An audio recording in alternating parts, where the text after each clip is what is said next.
I drive my car up to the lake as if there's someone to awake. I haven't been to bed for days, I live in a twilight haze. And I set my heart to the setting sun, and I hope that no one else has done it. And the drinks are never far, open up the bar. I miss you every single day. I wait until it's not your way. I hate the way I'm straight. You can hear, too much, right? Fraction, is that better? Yep, Okay, cool. that's good. Sweet.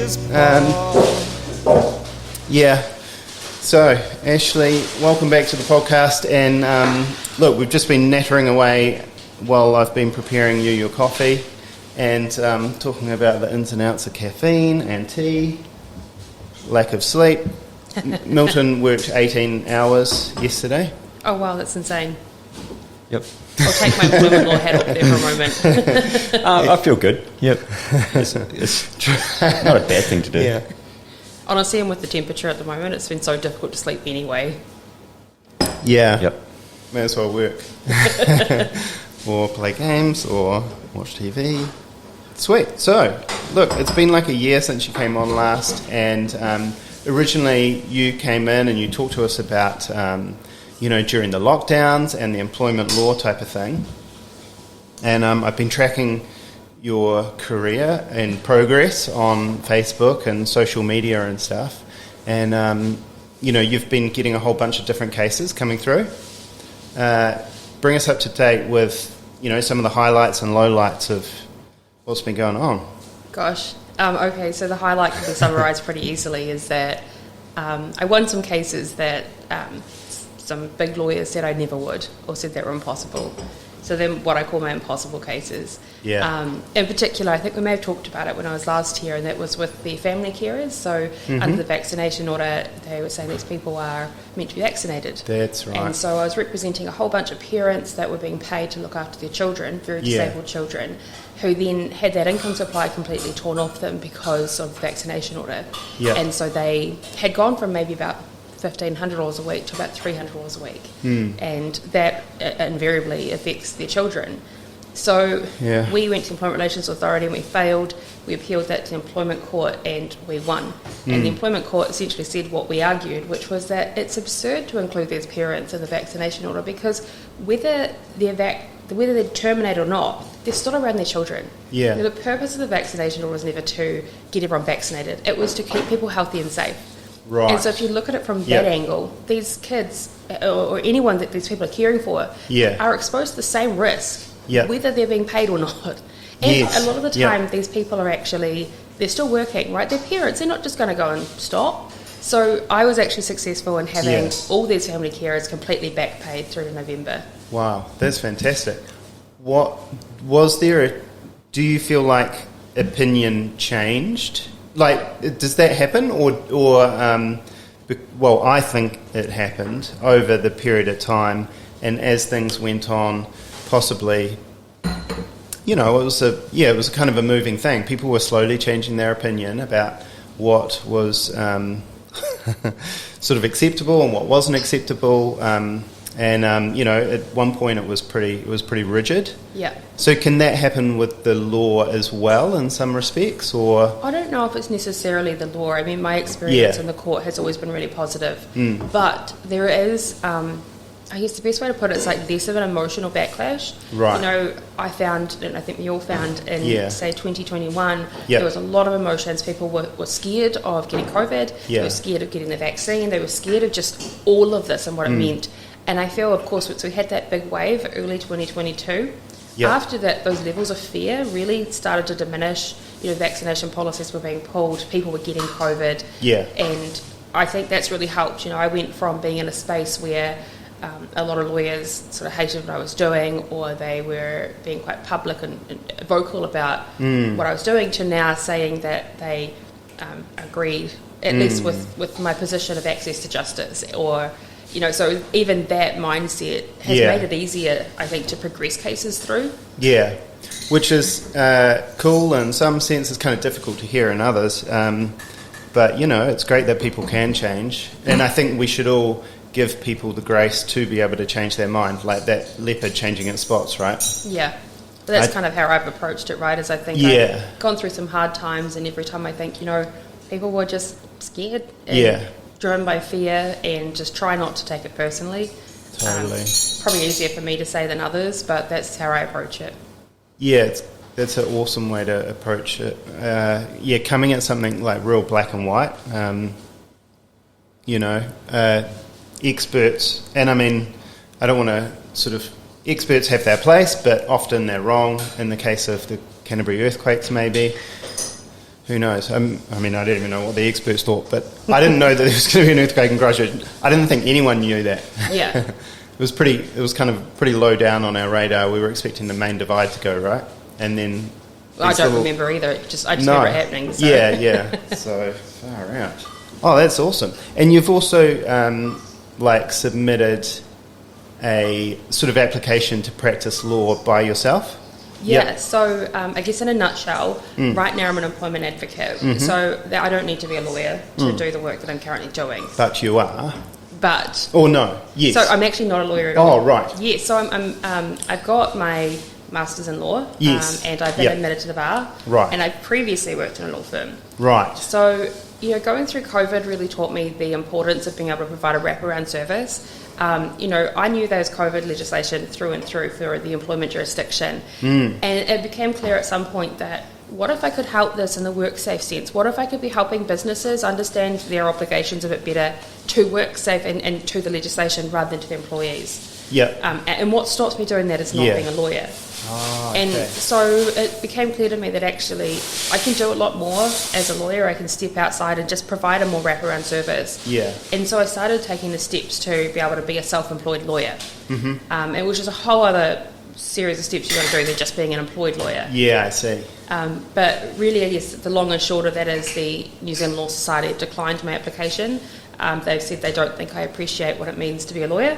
Yeah. And so this year I filed in the High Court for an application to practice on my own account. So that now means that the question's up to the High Court. And in all honesty, I feel hopeful about that process. Yeah. That's intense. You're putting yourself out there like at such a high level. And not many professions probably that people were ever required to do that. They sort of beaver away at their own work.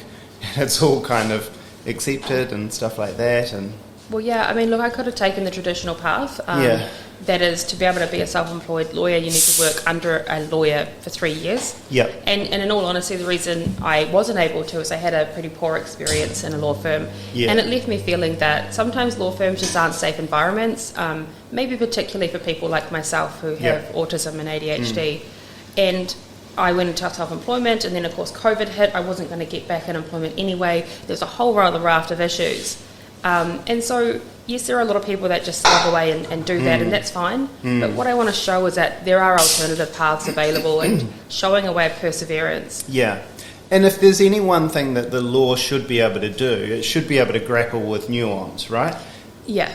Well, that's the thing. I don't understand how...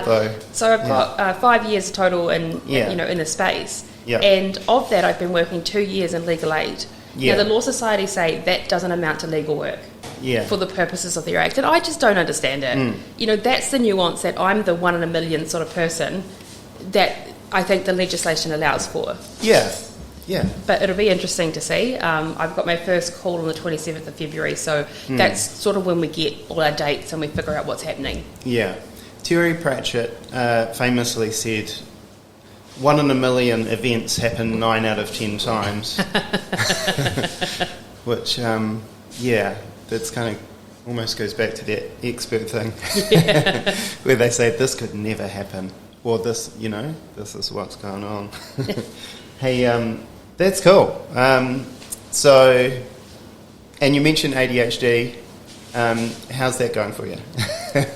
Really well. So, the beginning of 2022, We completely changed our diet. We have come off all processed food. We're living a very, I guess you'd call it like a paleo lifestyle. Yes. And as a result, I'm actually completely off my ADHD medication. So I feel more in control of it than ever, while also not being bound to any medication. So that's been a pretty amazing shift over the past year.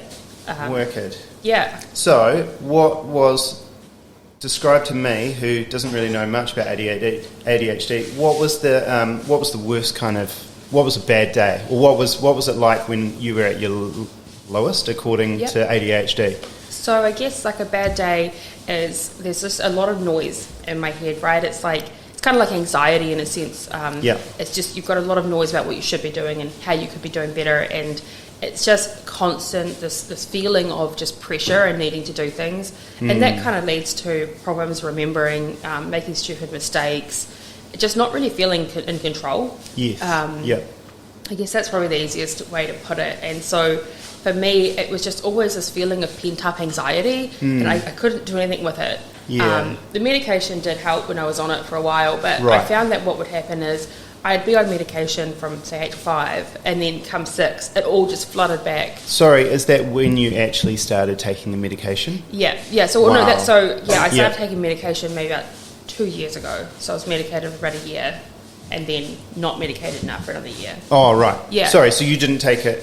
So what did you say with 5 and 6? Hold on, what? Oh, no, maybe not. I've got a mind blank. No. It sounded like you said that you started taking medication at the age of 5. Oh, right, no. Yeah. No, okay, right. No, sorry, so when I started taking the medication, that's how I felt, is it kind of did help a little bit, but between 8 a.m. and say 5 p.m. a day, that's where it came from. Yep. Right.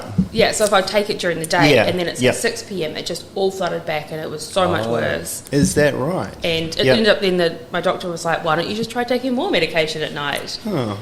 And, for Double me... down. Yeah, I guess what kind of led me to coming off it was I was getting a point where I was taking all this ADHD medication and my thyroid medication. The doctor's like, you know what, your blood pressure's getting pretty high. I think you should go on blood pressure medication too. And I'm out. I'm done. Like, this is just a slippery slope. Yes. Is the blood pressure increase a result of the drugs? Yeah.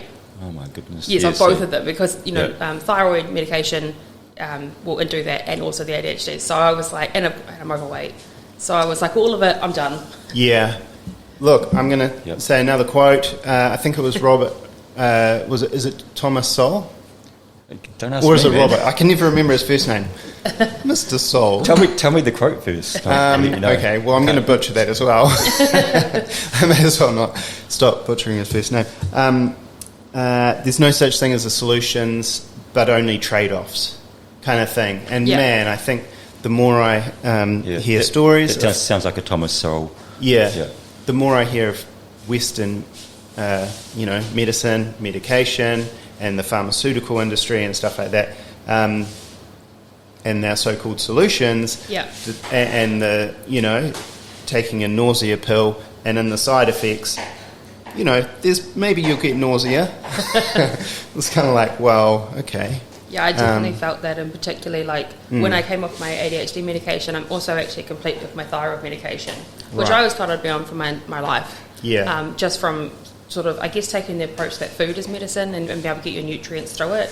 It's taken me an entire year, but I was feeling that same thing. I was always looking for a magic pill to fix everything, and I just found that I was getting too many trade-offs. It was just too much. And so now I'm kind of thinking, more listening to my body, and at least when you've got something wrong, you don't have to be like, what medication is it, or is it part of my diet? Or I can kind of look and say, well, what's happening right now in my life? Yeah, that's right. So it's a little bit being more intuitive and more in tune with yourself, on a mental, physical kind of level. Yeah. That's really cool. And I think, there's a lot of power in that and stuff. Like, you're taking kind of this personal responsibility. It sort of scares me that doctors... so quickly resort to medication, and often they're medicating symptoms and not looking potentially for causes. I don't know. Maybe that's a generalisation. I don't know. That's been my experience anyway. Yeah. I remember I suffer with chronic pain, and so that's all part of my journey. Yeah. And I remember when I was about 20, my doctor just prescribed me tramadol to take every day. Whoa. And he's like, it's not addictive. It's probably better than codeine. Come on. After about quite a number of months of taking it only at night time, I realised it's quite addictive because I came off it and I did not have a good time. Right, yes. It's tramadol, is that an opiate? Yes. Yeah. I know, now I look at it and I'm like, oh, come on, Ashley, of course that was addicted. But I was taking my doctor's advice. Yeah. You know, we had tried every other painkiller, so I thought maybe this would work. I almost overdosed my wife on tramadol one time. Just as a wee by story.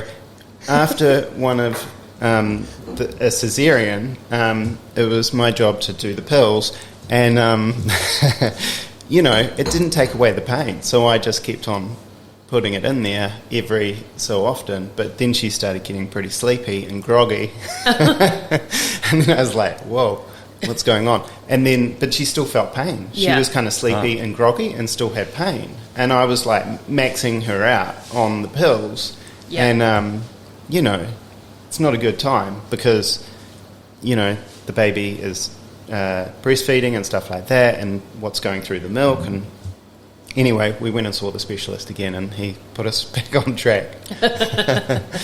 But yeah, tramadol, all of those pills. So what was, and coming off those withdrawals. Yeah. You know, my mum's been hospitalised for having, and not even realising it, but quitting a pill, just sort of abruptly, just kind of like, oh, I'm going to stop taking this pill for whatever reason, and suffering withdrawals, and not drawing a link between the two, and ending up in hospital, and they're saying, we think, what have you done recently? And, oh, this is a withdrawal from these pills. Yeah, it's pretty terrifying. I actually also came off birth control last year. I was on the Depo-Provera, which is an injection. Yeah. And again, I also had withdrawals coming off that. And that's something that's not talked about at all. No. It was much more milder, but it's that same idea that, you know, just what's happening to your body. Yeah, yeah. So can you tell us a wee bit about the thyroid gland? Because it's a real tricky one. I had a wee read about it last night. And I was like, what does it do? There's a lot to it, I guess. In summary, your thyroid, I guess, regulates the hormones that, I guess, have something to do with your metabolism, right? So I kind of look at it as a metabolic kind of issue, right? Yeah. So I have Hashimoto's disease, which is an autoimmune condition that attacks my thyroid, and that makes it slow down. And by slowing down, it means that, in a sense, it's like my metabolism slows down. It's harder for me to lose weight. It's easier for me to gain weight. You can get more fatigued. Hair starts falling out. It's just like your body's slowing down. Yeah. And so I'm not, you know, in that state, but I'm kind of, I guess, predisposed to it. So, yeah, it's a sort of tricky thing to explain. It makes all these kinds of hormones, and you know, the medicinal approach is really just to give you a synthetic form of it to try and help out. But I was just finding that even though I was taking the medication and my levels looked fine, I was everything but. And there's just a whole raft of issues around it. It's actually I think Hashimoto's is one of the main or the most popular or autoimmune conditions. So it is actually quite popular. Yeah. I don't know if popular is the word. No. No one wants it. What would I say? Most common? Yep. Yeah. It's like a teenage rock band. Hashimoto's. Yeah, my sister has Graves' disease, which is... that's like opposite to me. Right. Yep. So you get hyper and hypo. Yeah. And... So she's hyper... Because Graves' disease causes... I can never remember. Yeah, so she's probably quite... I don't know, she might not be quite skinny, but people that have Graves' disease tend to be quite skinny, and they can burn a lot of energy and they lose a lot of weight. And actually that one's quite life-threatening, because then your body's just in overdrive and it's using everything it's got. Yeah, yeah. Whereas I'm on the other end. Yeah, yeah. No, it's a fascinating thing. And I mean, I don't know too much about it. And once you get into the autoimmune thing... it's a real, you kind of all of a sudden learn that how much we don't know about science and maybe our bodies and stuff, or that there's a lot more grey than what we expect. Yeah, like there's a whole raft of side effects of Hashimoto's that aren't necessarily commonly associated. It makes it more difficult to diagnose. And now one of the reasons we're doing it's called the autoimmune protocol diet, which is essentially a elimination paleo diet, is through doctors that have Hashimoto's disease and they have looked into gut microbiome and looked into all these things. So it's a whole other world, but it wasn't easy. No, it's a massive long journey. So did you get to a point where you how did you approach that? Did you cut everything out of your diet and then start introducing foods again, or? Yeah, literally. So my husband actually, he read all the books and learned everything and did all the meal planning. Because I was like, I just can't. It's a lot. Like it's a lot. And so he went through and figured out what we can and can't eat. We stripped it back. No sugars, no refined sugars. We don't have vegetable oils. We don't have grains. We don't have processed food. Like we basically just eat meat and vegetables and sauces and spices and things like that. But it took us a long time. We have tried reintroducing some things to see how they fare and how they work out. And like for example, I can't have potatoes or white rice. It just sort of causes me to I get in pain and I'm bloated really quickly. Whereas kumara and say brown rice are perfectly fine. So it's been a really long journey of just trying to try things out, see how it feels, and then keep going. Real voyage of discovery. Because at the moment it's a cool time to be doing this. I mean, if you look at history, there's tons of people who are fascinated by this, and there are a whole bunch of different diets and things which people seem to be experimenting with more. Like we've got the wealth, behind us to be able to perhaps, some people will just eat meat and fruit, other people just meat, other people kind of, and there's an ability to really, there's someone out there potentially that have written books, like you say, and those doctors who have actually had that and then experimented themselves. I mean, and there's so much information out there, and in terms of the right now time, it works for us because while food prices are going up, we also live in a lifestyle block. So we have our own eggs, we are growing some fruit and vegetables, and so it's an exciting time now. Our goal for this year is so that 50% of the food on our plate comes from our land. How's that going? Well, we've got alpacas that we just sent to the butcher 2 days ago. Oh. So what were their names? They didn't have names. We kind of laughed about them being called like alpacachino, but they didn't have proper names. That's a cool name. And if you're wondering, so alpaca meat, people were like, how could you do that? We kind of got to the point where we were like, I really want something on the land that we can eat. And I found out my local butcher actually does alpaca meat. Apparently it's quite a mild, it's really low in fat, low in cholesterol, high in protein, and it has quite a mild taste to it. So I think the butcher said it's like watery lamb. But I think it's probably a bit cynical. But from everything I've read online, essentially it's great in curries and great in stir fries and flavours. So we're happy, and it ends up being honestly like $7 a kilo for we're getting maybe about 80 kilos of meat. That is fantastic. That's so cool. I grew up just outside of Christchurch on like a 10-acre block, and my parents sort of had sheep and chickens and geese and things like that, so I kind of appreciate that sort of lifestyle. It's awesome. What have you, so vegetables and stuff, what have you been growing?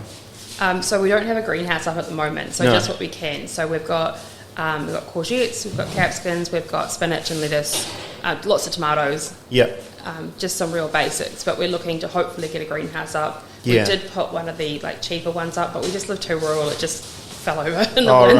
Right. So we were like, all right, time to save up and get something a bit more commercial grade.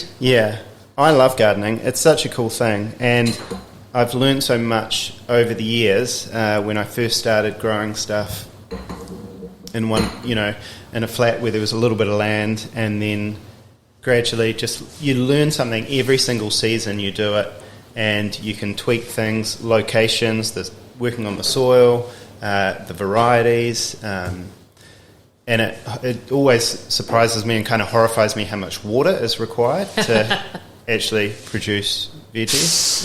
Garlic's a cool one. I love growing garlic. Oh yeah, we're looking into that. Apparently it's really easy. I think so. I've always had pretty good success with it, and it's one of those things you can pretty much grow quite easily, like a whole year's supply, because it just doesn't take up that much space, right?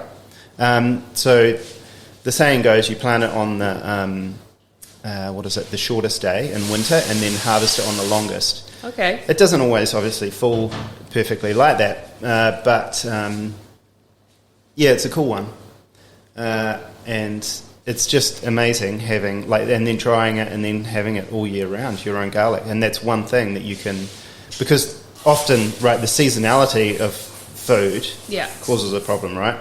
Yeah. How many courgettes have you got? Thankfully, we actually don't have too many, but we are thinking, when we get this greenhouse done and we get things like cauliflower and broccoli, we're just going to be inundated and have to learn to eat with the season. Yeah. Which is, when you grow your own food, it becomes a bit more exciting. Yeah. I was never a huge fan of courgette, but when I know it's just outside and I can get it, I've kind of learned to like it a lot more. Yeah. Oh, no, it's super exciting. I love it. And that's really cool as far as the meat side of things goes as well. Yeah, we have everything. We've got chickens, so we're using those for both meat and for eggs. Yep. We've got a cow, we've got some pigs, and we've got the alpaca. We're not sure about lambs and sheep. Everyone says they're too much work, so... Oh, okay. I'm not sure. We're still deciding on that one. Yeah. We're deciding how real farmer we want to be. Yeah, that's right. Yeah. No, you can. I'm sure you're capable of. I say that, and yet we're going to be processing our own chickens, which is pretty real farmer. So that's something you do on your own property for yourselves. Yeah, cool. It actually ends up. A lot of people don't realise because they're like, "Oh no, how can you do that?" It ends up being about $4 for a roast chicken if you do it all yourself. And the meat quality is better. You know what it's being, because ours are also free range, so you know what's being fed. And ours are big. Like our rooster, he's a 7-kilo bird. So we purposely bought birds that are big. And heritage breed, they're not like born to just grow really quickly. They are just big birds. Awesome. There's a cool recipe called coq au vin, which is tradition. It's a French dish and red wine, and they used to use rooster. I've never used rooster, of course. I've just bought chicken. But, coq au vin. I guess that's what the name means, right? Coq au vin, and wine. Yep. Interesting. Yeah, red wine is delicious. When we travelled to Noumea, we went into a butcher and there was all the chicken meat. And I remember the fat on the chicken being really yellow. I was thinking, what's the matter with this chicken? But it was actually... way better than probably, that white chicken that you get in. I guess it's probably because it's just not being grain fed, right? It's got, our chickens are out there feeding beetles and bugs and. Yeah, I think it was a sign that it was a super healthy kind of chickens. We don't know. We haven't done it yet, so no. We've got our first lot ready for the end of March. So we'll see how that goes. Yeah, we tried doing ducks, but ducks are not good mothers. So we woke up one day and we had 3 ducklings. That was really cute. And then we woke up the next day and we had no ducklings and no evidence about where they'd gone to. No way. So we don't think we're going to carry on with ducks. And unfortunately for them, they might turn into dog meat. So yeah. Do you have dogs? Yes. Yeah. Okay. Yes. Yeah. Nature isn't always little fluffy ducklings all the time. Sometimes it's. They eat it, they disappear. And it was like, which one of you guys ate the ducklings? I know, I thought about the pigs. I was like, maybe something happened possibly. To pigs. Yep. I got no idea. But yes, someone said to me, if you want to raise ducklings, you've got to hen them. And I'm like, too much work. Look at those chickens. They're pretty good. They've got their little babies walking around. They're all happy. Ducks, not good. And they're just loud and messy and gross. Yeah. Wow. We do have turkeys actually at the moment too. Turkeys? My husband's American. We've got to give it a go. Oh, sweet. Yeah. Turkeys are cool. I've seen wild turkeys. I've never, the farmed ones and stuff, but they're noisy, yeah? They're a lot louder than what I thought. Yeah. And they make a range of noises that I'd never heard. They're actually kind of cool, intelligent animals. I really like them. Yeah. So we might continue with those. We'll see. Yeah. That's so cool. It's so exciting. I love it. Did you remember that show, The Good Life? You probably don't. You're far too young. There used to be a show called The Good Life back in the 80s. Yep, I remember that. About a couple in maybe London or England, the UK somewhere. It was played by Richard Pryor or something. I think so. And Felicity Kendall. Yeah, that's right. And they were just sort of a corporate couple, and they decided one day to just, in their backyard, to just convert it into like a farmyard and stuff like that. I think someone has told me about this show before. Yeah, I just haven't got around to watching it. It's pretty funny. It's kind of classic, and they end up kind of farming right in the middle of town, and just all the antics they get up to with their animals. And I tell you what, though, it's so good for mental health. Like, I will take my lunch breaks now and just go and walk in the paddocks. You know, my cow comes up and runs up to meet me. Yeah. It's just, I always used to scoff when people would say mindfulness, because I'm like, oh, I can't, I'm not one of those people. Yeah. Until I realised every time I went out the paddock and I just sat there and enjoyed the moment, that's actually what mindfulness is. Yeah. And it was just it's been a really nice way of just, I guess, being able to debrief from the day, and it gives me a bit of purpose in a sense. It's something to do. Go out, feed the animals, make sure they've got water, make sure everyone's happy. Yeah. It's been a really good way of de-stressing from work. Yeah, I think there's multiple ways that you can kind of get that hit of whatever it is that relaxes us. I don't know what the drug is that does that, but that's an awesome way. I mean, animals have always been kind of used or things, and caring for them is cool. Have you, going back to the ADHD, have you listened to, I think his name's Gabor Mate or Mate? I think it's Mate or something. Mate, but it's spelled M-A-T-E. Yeah, I just look at it and say mate. No, I haven't. Oh, so he's maybe Hungarian or Polish psychologist. And man, he's got some fascinating opinions about ADHD. He's been diagnosed with it himself, and I think he sort of he kind of takes it back to early childhood development and the environment that child's been brought up in, and the sort of emotional environment and the stresses and strains that could be present, and how then they feed into that child's kind of development. Yeah, I think I follow Dr. Julia Ruckledge. She's a University of Canterbury lecturer and a professor here. And I think the consensus on ADHD is we just don't know. A lot of what she does actually is she looks to treat ADHD with micronutrients. So through diet, that's what she does. And, we know there's correlations between inflammation and ADHD. So we kind of find that there's a lot of people with inflammatory conditions or autoimmune conditions that also have ADHD. There's a whole lot of things we don't know. I'm very content not knowing. I'm just going to live my life and eat a healthy diet and see what happens. True. Yeah. There's not certainly going to do any harm. It's a very controversial topic. Like, I find when I'm in the ADHD Facebook groups, right? And I look through them a lot because I'm an official sponsor of the ADHD organisation. Oh, cool. And I give them a lot of legal advice.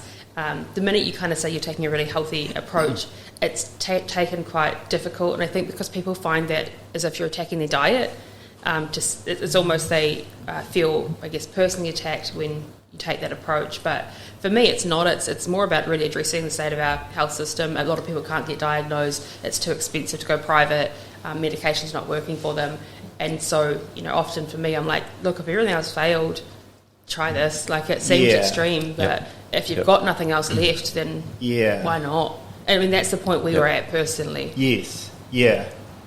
And you had the means and the ability to be able to try something different. I think that's a good point, because it may not be the same for everyone, and sometimes, like, the drugs do have their place and they do fulfill a role that is vital.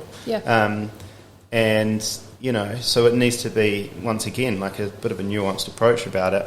It's like antidepressants, in my view. I just think sometimes people need these things to help them heal and to help them find that in themselves. I think ideally no one wants to be on medication, but there is a need for it when some people need that sort of band-aid approach to being able to find out the next step and what that looks for them. Totally.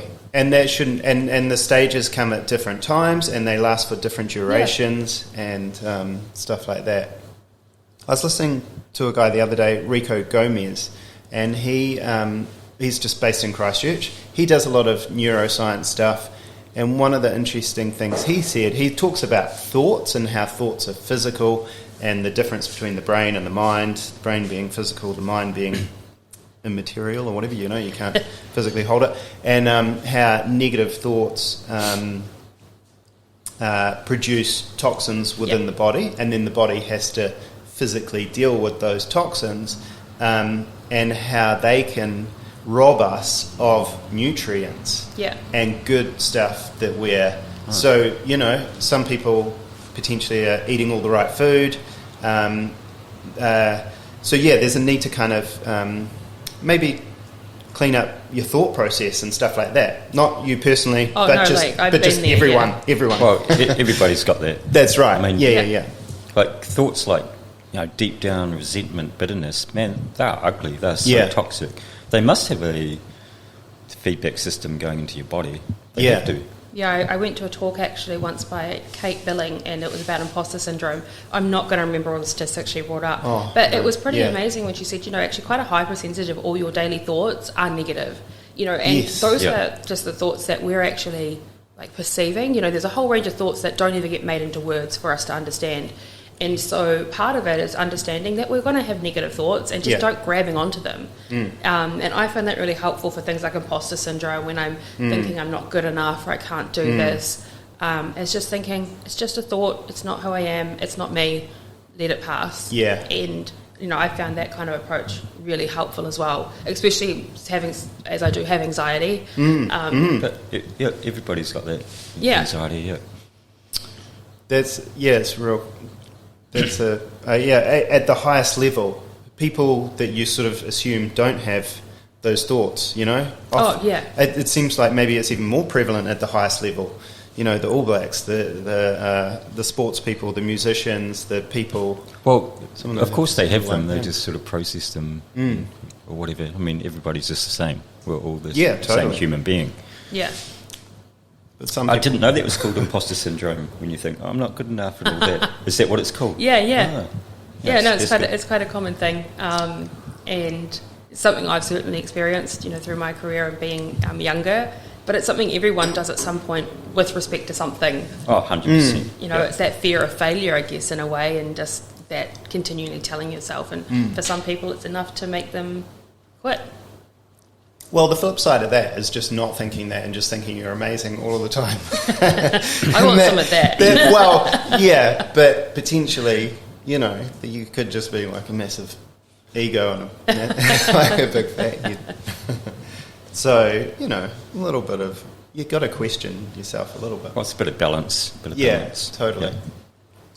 Far out, Ashley. That's awesome. You've got some real cool stuff happening in your life. And it sounds like a lot of balance is kind of happening. Yeah, I've definitely had to look at everything a lot. Mental health, physical health, my career, what I'm doing, how I'm going to manage stresses. It's been phenomenal last year, just in terms of growth, I guess, for myself. That's cool. We had Rick on earlier this week. Rick has Slick Burgers. Slick Rick, and he sort of had a similar experience in 2022. He just kind of hit this point where he had to, questioned all of these assumptions that he perhaps had beforehand and things like that. And it was a bit of an awakening experience for him. So maybe that's what happened to a lot of people in 2022. I don't know. There was after 2021. There was 2022. That's right. And now 2023. It's been an interesting journey for me as well, because I did a lot of vaccine work. And so a lot of my clients that were, say, being dismissed or had problems because they're not vaccinated, a lot of them are also living this kind of lifestyle. And so it was really easy for me to have small chat with my clients about, different washing powders they've used or what sort of foods they eat or, their reasons behind things. And so that has kind of been almost a topic of conversation that I've been able to use with a lot of clients. Totally. And I don't know, I mean, these are people, though, that have been doing it for years. And here's just me new on the scene, like just absolutely grasping for information and people's experiences. And I don't know what everyone else's experiences were, but I think for me it was just tip of the iceberg, COVID, my own health experiences. And it's now starting to pay off. You know, when we had an egg shortage, well, I think we've still got it. Yeah. I didn't realise until like my brother started contacting me, like, hey, Ashley, can I come over and get some eggs? Sure. And I'm like, because we just haven't bought eggs in 2 years now. So those kinds of things, it's been really, rewarding now that we're that far along, that we are doing a lot better. Totally. I love that. Because one of the things is often we think that it's too late to start. Yeah. But I always tell my wife, not always, but this is something I think about, is that, man, if I started playing the guitar now, in 10 years' time, in 20 years' time, and you're playing the guitar and someone says, how long have you been playing? You can say, well, 10 or 20 years. It's not, you could even pick it up at the age of 70 and play through to 80, and you can say, sweet, I've been playing it for 10 years. Yeah, I mean, you've got to start somewhere. But as soon as you start, yeah, that's right. It's this awesome accumulative effect. Now, there was something else I was going to ask you about. Oh, have you ever looked into, genetics, kind of? Like, as far as maybe... I've got this weird theory, and probably millions of other people do as well, that maybe, our genetic ancestry predisposes us to certain foods are beneficial for us, and others that a lot of people eat, like potatoes, for example, aren't good for us. I don't know. I mean, I'm not an expert in that. The things I've read have got similar ideas in terms of your genetic makeup can make you more predisposed to some conditions. So, and then, if you've got condition ABC, that's going to affect maybe what you can eat. Yeah. We know in terms of autism, that's largely genetic. So I guess there is kind of a whole range of things there, right? Because we also know that if you're autistic, there's certain diets that can help. Yeah. And if you've got irritable bowel syndrome or something, and that might be genetic, then there's certain foods you should eat as well. Yeah. So I guess in some sense that probably makes sense. Yeah. True. I didn't think about it that way. And so, how have you found it not taking that medication? What has your experience been as far as that goes? I feel better now than I ever have. Yeah. So that's been really empowering. It's great not being bound to any medication. Yeah. The ADHD medication was quite easy to come off. That's just a matter of just taking it when you feel you need it. And so then when you no longer need it, you just don't take it. Yeah. The thyroid medication, though, took me about a year in consultation with my doctor and looking at my thyroid levels and literally just dropping a little bit per day. So I think that's a measurable thing, the thyroid levels. Yeah. Yeah, so I'd have to go and get blood tests and see what's happening, and just kind of also listen to my body. All of these things have been difficult, but that's right. So it wasn't easy to just stop taking the pills. Yeah. No. Yeah, and you absolutely should not just come off thyroid medication without consultation with your doctor. It can be really, I guess, life-threatening in some senses. So it is important that that's something that's done, and it's done really slowly as well. Yeah. There's been times I did come off it earlier in the year last year, and then my body wasn't ready for it, so I had to start back up again and continue on. Yeah. And just waiting for things to kind of heal. Yeah. But it's I feel a lot healthier now. I don't feel like I've got these other competing issues. Yeah. Who knows what's going to happen, because as I said, I'm also coming off birth control, which is a whole range of hormones and other things that my body's like, what's going on? Because I've been on it for 10 years, and so I'm like a whole new person. Totally. That's awesome. So, and as far as 2023, it's kind of still the start of the year, kind of, February. You're going to continue doing your legal work. When will you find out about your application to the High Court? So I've got my first call on the 27th of February, so I'll at least know roughly the dates. I will know the dates for hearing. Yep. I'm hoping hearing will be, say, maybe middle of the year. And that's in the High Court of Christchurch. Yep. So I would like for everything to be wrapped up by the end of the year, because at the meantime we've also got business plans ready for a law firm. So what I want to do is actually open up New Zealand's first charitable law firm. So we've set up the Advocate Foundation, which is a charity that we have this aim of using it to assist people with health and disability issues, and using it more on a bigger platform rather than small scale. So what I mean by that is making submissions to Parliament, using it to provide pro bono legal work, and trying to do bigger scale projects rather than smaller scale, I guess assistance or financial assistance. Yeah. And then under the Advocate Foundation, the charity will be the law firm. And so the law firm, because all profits will move to the charity, it will become, hopefully, a charitable structure too. Wow. So, the aim is to have this law firm, and there are other law firms that do have a charitable element to it, but I don't know of any that are registered as a charity. I kind of come in at the approach where I'm 29, I'm making a comfortable salary. I don't need profits on top of that. I already could be retiring at 50. I'm okay with it. And it's a really cool Sounds way. like you already have retired, like your lifestyle blog. Still work a lot, cool. But and so, part of the reason is wanting to transform this. We've got logos and everything ready for the Advocate, which will be the law firm, and looking to take a different approach to law and law firms, and looking to, hire people like myself that maybe haven't had the best start, and also providing a different view. I tend to say, look, if you want a traditional lawyer, there's a raft of a market out there for you. You can go and pick almost any law firm and they'll all give you that traditional approach. But if you want a lawyer that maybe doesn't always answer the phone, but does answer your WhatsApp messages and your Facebook messages and your emails and your texts, and I'm available. I'll listen to your voice message on Facebook. I have a real different communication style to what a traditional law firm will, and that suits a lot of people like me. That's awesome. It suits a lot of single mothers who maybe can't make it into the CBD because they've got to worry about childcare, or they don't know, it's too stressful for people. So, wanting to take a different approach and show that it can work. Yes, and there's tons of room for that type of thing. It's a disruptive kind of thing, and man, if everything was all the same, it just, of course there's more out there, and there should be more paths for people to reach.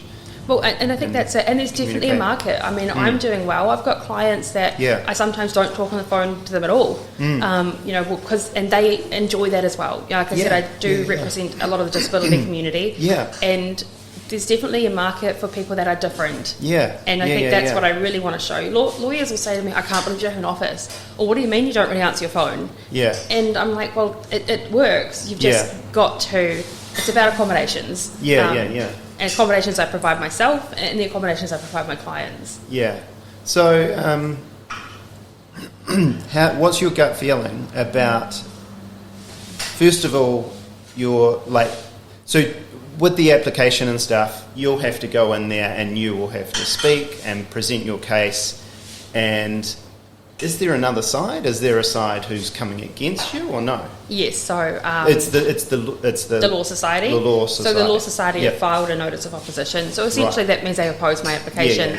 But I knew that because they originally declined it. So it looks like it's going to be largely just a legal argument around. Is 3 years legal experience, is that a requirement? Do I have special circumstances around why I don't have 3 years? So it should be quite a a straightforward legal process. How do you think they will view your ambition as far as the charitable law firm goes? They haven't said much about it so far. I think originally they kind of said, I don't know how this fits with our structure, because there's certain ways you need to structure a law firm. And in my response to them, I also said, I think one of the reasons that you should let me be a lawyer is to show that these sorts of structures are possible. People are really driven, I guess, in terms of good. They are driven in wanting to see businesses do good, and I want to show that. It will be interesting in how the High Court will view it, but when I filed my application, I filed like a 30-page affidavit that outlined my story and what's been happening in my life that led me to now. So it'll be interesting. And justice is sort of inextricably linked to kind of goodness in a way, right? I think so. That's that's the original intention. I would have thought so. The same as the medical profession. That's the original intention of people. And most people still hold on to that. But it does get disrupted, doesn't it? Things change. Politics. It's just become so business-like. Yeah. It's become such a product that's being sold to you. It's not something that is kind of protecting our individual rights and freedoms and stuff all the time. It's sort of just become a product, and I think a lot of people kind of feel it. Maybe they can't put their finger on it 100% all of the time and, know what's going on, but man, there's a level of cynicalness that exists which we need an antidote for, right? And I think that a charitable law firm totally sounds like that, like an antidote to a potentially an industry that, well, I don't know, do you call it an industry? I don't know. But Yeah, well, I mean, I'm hoping, and I think, I just think there's a lot of potential to do good.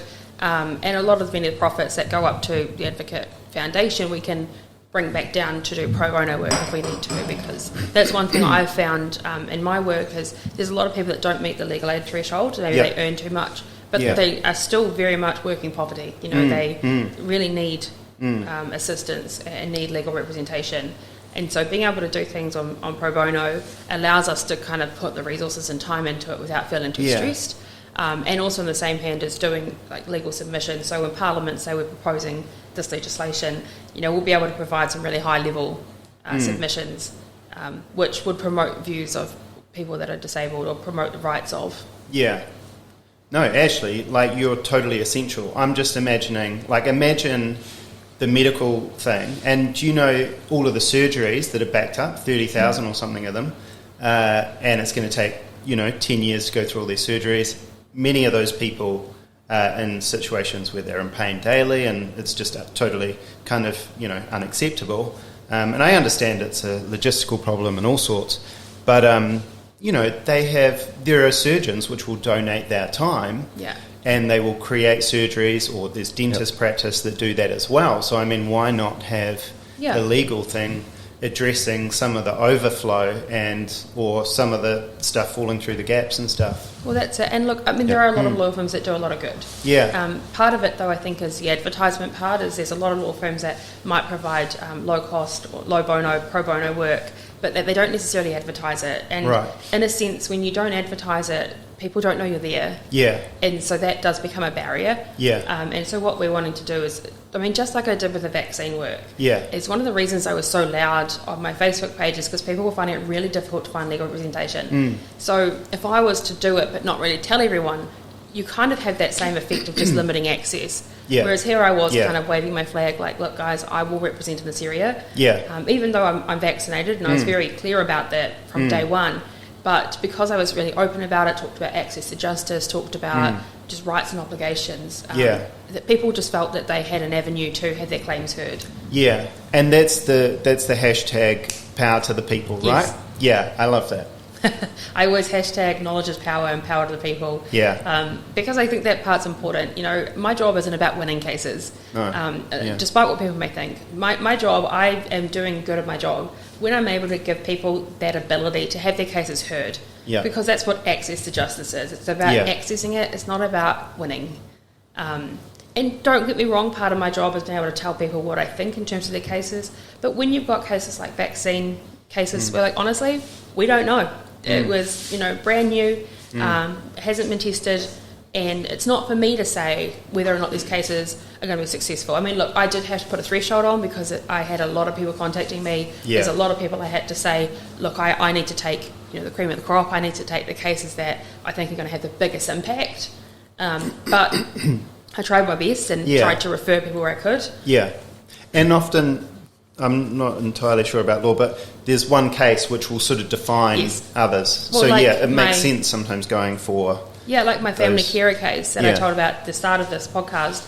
As a result of that one case in the employment court, I had, I think, all family carers back paid. Yeah. I had people messaging me after that, because I would post and say, look, guys, if you are affected, this is a case you need to quote, this is what you need to tell them. And I'd had people come to me and say, look, Ashleigh, it worked, thank you so much. I just managed to resolve this myself.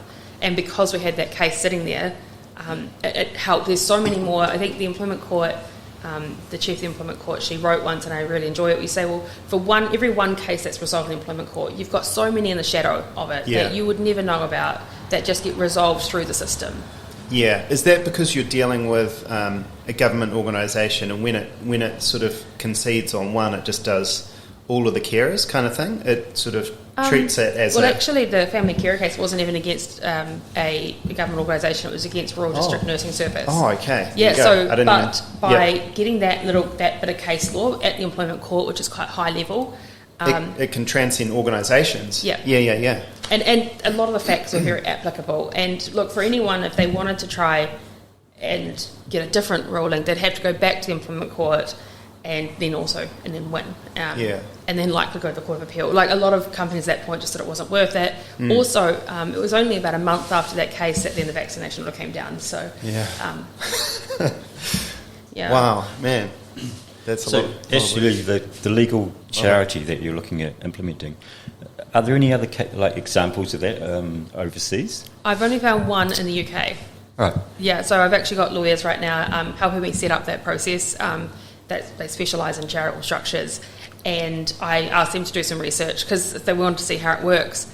And yet we've only found one in the UK that is completely charitable. We didn't really look in the US, but we looked in the Commonwealth.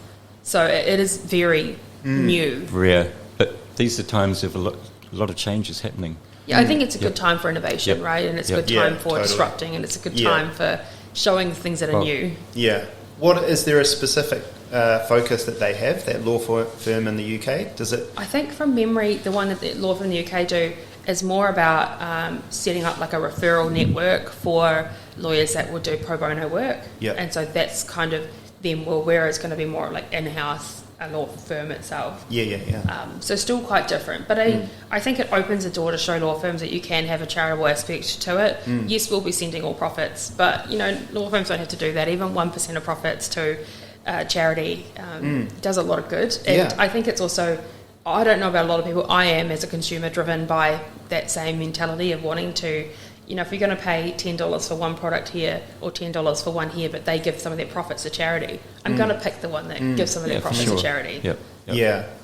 And essentially, if you got declined for that, you could still potentially set up some kind of system where the profits would still do the same job, maybe, and just in a form of donations or something, or some other organisation. Oh, look, if they turn it down, I can continue just doing advocacy. So instead of it being a law firm, we'd still just do advocacy. So that's doing employment law, human rights law, privacy, ACC. There's a range of things we can do.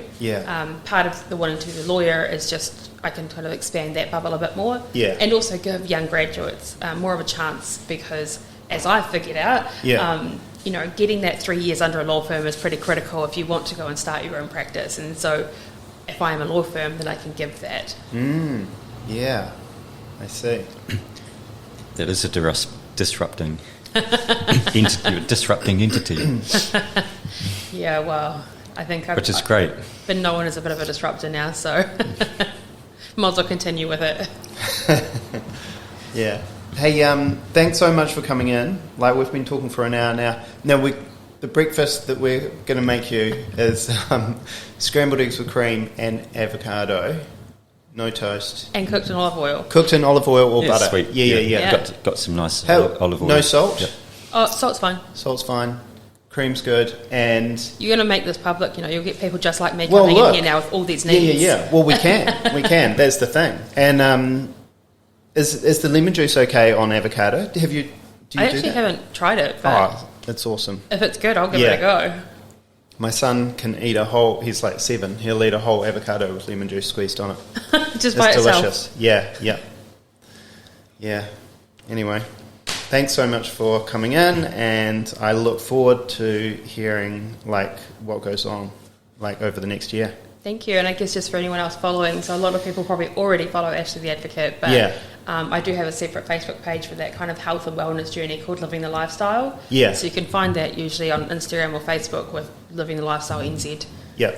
And really that just started as a way of just tracking our progress. We kind of just post pictures of food and animals. It's so cool. And stuff. I love it. It's my also outlet to not being such a law advocate. I found it's not as controversial. I was definitely I started posting some personal things on Ashleigh the Advocate, and then I was like, wait a minute, people like Ashleigh the person. I've got to separate this. I can't just keep posting mental health and health related things on my advocacy page. So separate it out, and it's a bit of fun. No, it's totally cool. I love it. Sweet. Perfect. Yep, Well, thank sweet. you for having me on. Yeah, cheers, Cheers. Ashley. See ya.